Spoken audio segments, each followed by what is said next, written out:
What's up mga master? Sa video natin ay papalitan natin ang aftermarket na rear shock Motaro dito sa Yamaha Mio Gravis natin. Let's go! Roll intro!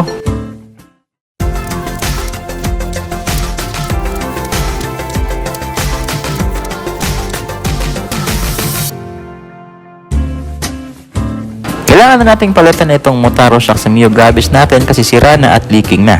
So need nating palitan ng bago. At ang napili natin na itong KYB shock na nabili pa natin sa Shopee.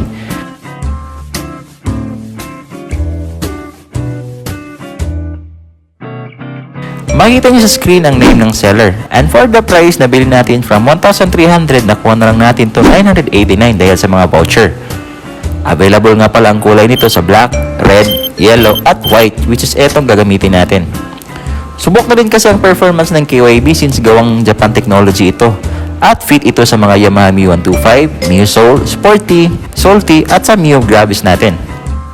Ang sukat nga pala ng shock na ito ay nasa 318mm to maximize the performance. At meron itong weight capacity na up to 200 kg, kaya pasok na pasok sa pang daily purposes natin. Kaya install na natin.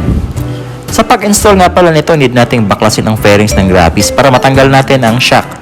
At of course, palitan natin ng bago. Bilisan lang natin. At eto na nga ang final na itsura niya.